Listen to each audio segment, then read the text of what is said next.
Bonjour à tous, je suis le docteur Séverin, je suis enseignant de la parole de Dieu à Toulouse.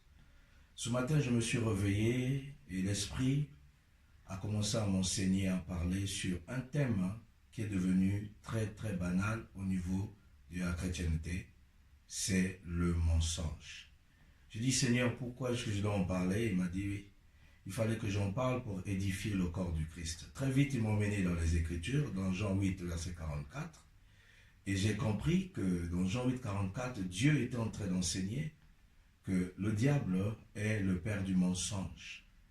Et que lorsque nous nous mettons à mentir, nous mettons sous la coupole de ce père-là, qui est le père du mensonge.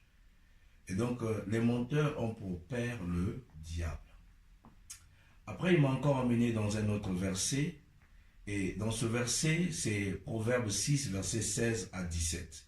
Et dans Proverbe 6, verset 16 à 17, le Seigneur m'a montré des choses dont il a horreur, des choses qu'il déteste. Il a horreur de la bouche qui ment. La bouche qui ment est une bouche qui est en horreur à l'Éternel, est une bouche dont Dieu déteste.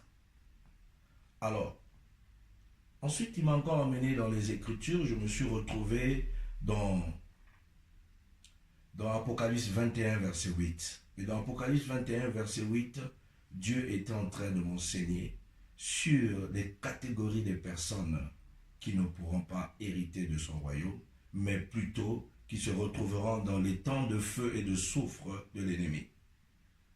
Alors, étant donné que le mensonge est quelque chose que Dieu a horreur, nous ne pouvons pas banaliser quelque chose. Le diable l'a rendu banal dans la vie de tous les jours des chrétiens. Et nous devons tirer les conséquences de ce que Dieu dit. La parole de Dieu est très claire. Dieu a horreur du mensonge. Dieu déteste le mensonge. Le père du mensonge, pourquoi? Parce que le père du mensonge, c'est le diable.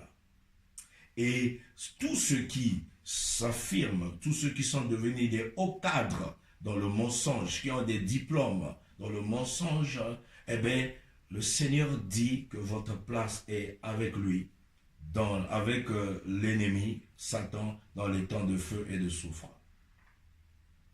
Et pour terminer, le seul conseil qu'il nous a donné, et encore dans Éphésiens 4, verset 25, il dit, renoncez au mensonge et dites-vous la vérité les uns les autres.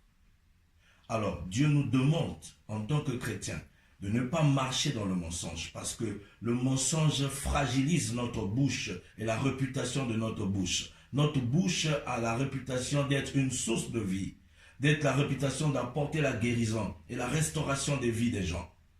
Et ce n'est pas une bouche qui doit être l'apanage du père du mensonge qui est le diable. Parce que lorsque tu seras maintenant en train de prononcer des paroles pour la restauration des vies des gens, pour prononcer les paroles, pour impacter les vies des gens, eh bien, il n'y aura plus d'effet. Pourquoi? Parce que dans la même bouche ne peut pas sortir et la vérité et le mensonge. Restaurons à partir d'aujourd'hui l'autorité qui est dans notre bouche. L'autorité de la parole de Dieu, de la vérité de la parole. Parce que la parole de Dieu, la Bible dit dans Jean 17, verset 17, c'est la vérité. Voilà le message que j'avais apporté au corps du Christ et que le Seigneur m'a réveillé ce matin avec cela. Vraiment, j'encourage à tout le corps du Christ, peu importe où vous allez, je parle à l'Église universelle, que nous devons marcher dans la vérité de Dieu. Que le Seigneur vous bénisse.